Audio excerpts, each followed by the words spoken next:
Honey, I'm home! Thank you guys for having me back on the Fluid Art Express for this very nice collab with amazing people.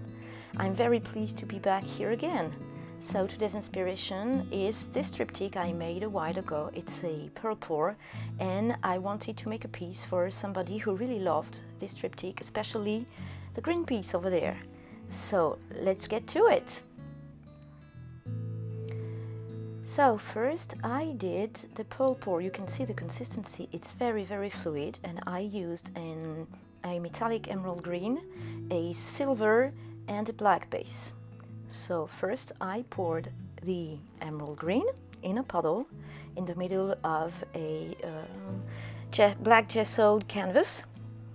Then I poured another puddle, the metallic silver one, in the middle of the piece and torched the bubbles, as you can see.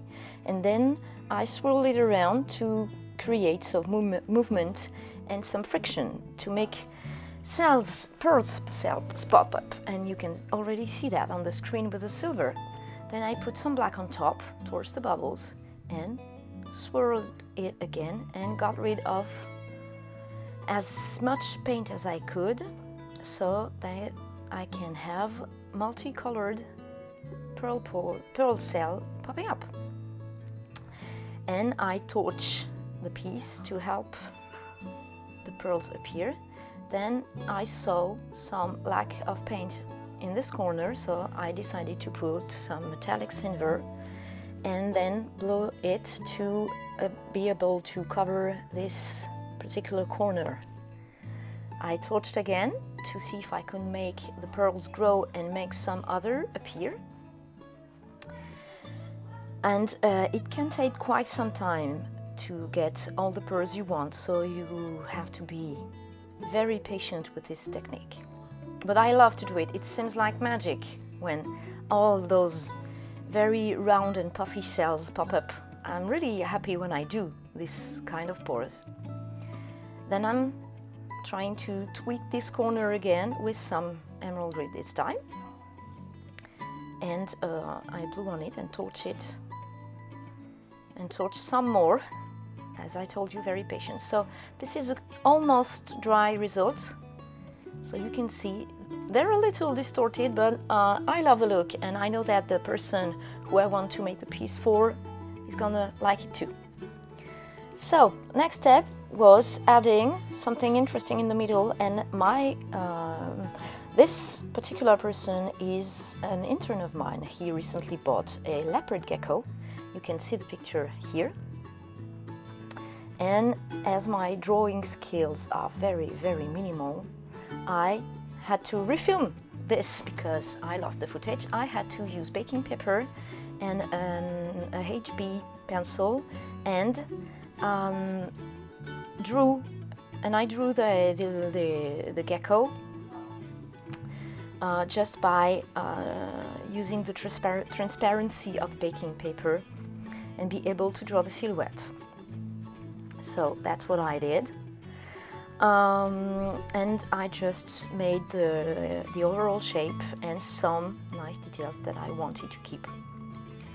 As you can see, there were very large spots on this, some black spots on this particular lizard. So that's what I use, and then I flip the paper over and push the graphite with my nail, or sometimes I did go over my drawing with a pen.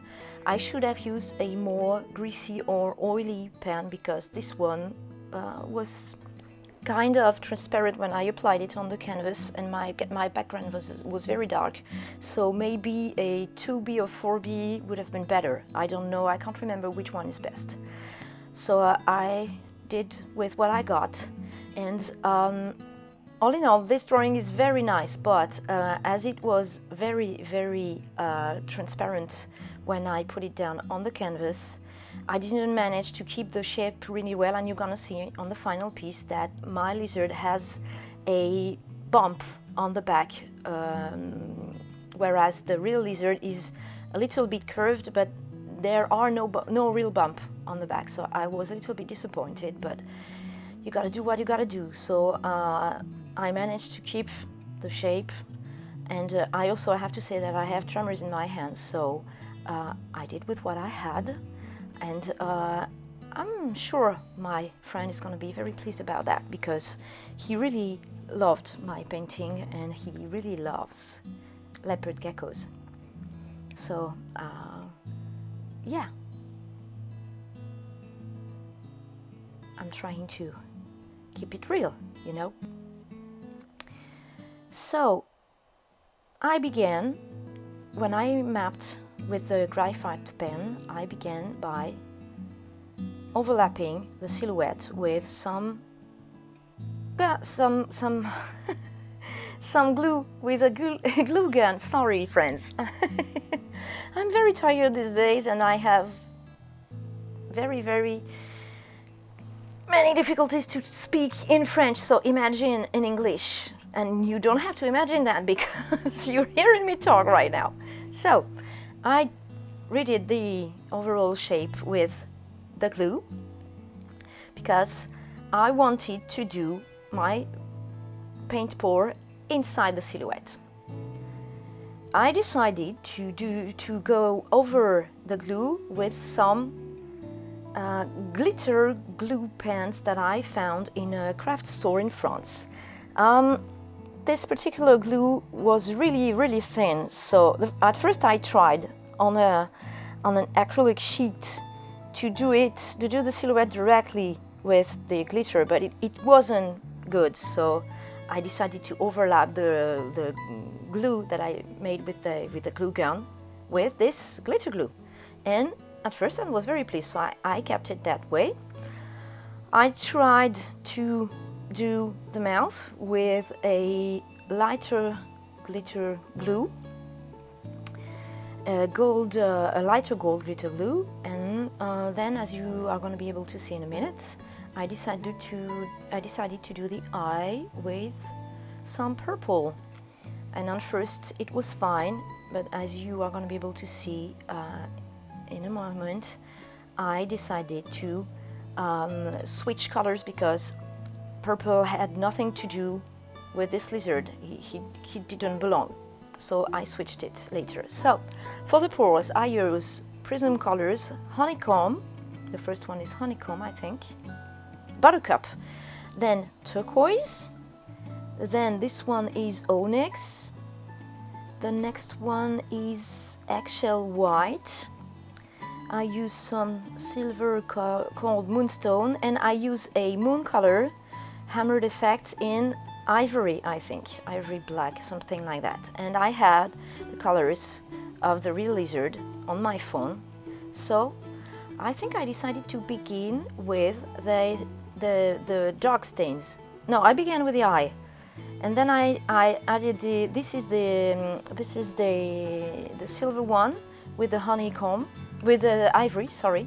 And so I poured the silver one and put some tiny drops of the ivory in there, and as you can see, it's making very interesting effects, something between a bloom and dendrites, and it's very fun to play with. Then I used the eggshell white, which is kind of a beigey white, to do the body and the legs, and I put even tinier droplets of the ivory moon from Pebeo here and there. And it's not a very, it's a solvent paint. These are all solvent paints, and you have quite a long work time with it. So this one is I think sped up 20 times or 8 times, but I managed to had some really nice time to play with it. So I added a tiny drop on turquoise on the head, because that's what I saw on the picture I had. And then I wasn't very happy with the dry results, so I decided to overlap my overlapping with some sun relief by Pebeo, and I think it's a gold one. And when I did that, I realized that I could and should have done it like that from the beginning, because it leaves kind of a glass window effect, you know, when the pieces are glued on some metallic, I don't know the English word, you know, but there are metal pieces, metal strands keeping the glass pieces together, and this has very many reliefs in there, and so the certain relief is made for doing this type of pour, and I should have done it from the start, but I didn't realize I could have done it. And I think, in fact, I really wanted to play with the glue gun and with the glitter pens, and because the results wasn't what I expected, I tried something else on the top, and it was very more pleasing to my taste. Then I decided to overlap the, you know, the big black and white stain that I had. The borders were only made with glue at the time, so I decided to paint them black with some black cern relief that I had left from another project, and I think it gave it a little more dimension. So I did everything from head to tail, and when I had some spillage, I managed to have it wipe off. So because the work time of the cern relief is quite long as well, you can wipe out any mistake, whereas with the glue gun you can't. You have to let it dry and then scrape it. But with it you only have to wipe it with some wet cloth or some baby wipes. So what I did with the mouth was put some black cern relief on it, and I think it was too much. I think it was really too much. But you're gonna see in the end, I managed to reduce some of what I did on the eye and on the mouth, because what I did was too thick with the black cern relief. So I decided to tone it down a bit by rounding everything with a silvery pen, and so that the black line wasn't that thick in the end. And I hope you're gonna be able to see that on the last close-up. So I'm touching up some details with the gold one, and it wasn't perfect, but it was me. I did it as best I could with the poor skills, the poor drawing skills I have, and even though I don't draw very well, I think the end result was fine, and I had very much fun playing with the solvent paints, with the Pebeo Fantasy Prism paints and Moon paints. So here's the final result. And so this Leopard Gecko has a really weird smile, but I love him. He's cute, kind of. So that's what I did. I really love the moon, the ivory moon from Pebeo drops that I put in the white and in the silver. I love the effects. So yeah, that's it for today. I hope my friend is gonna love it, and I hope I'm gonna see you here again, friends. And very big hugs and kisses from France. Bye guys. See you soon.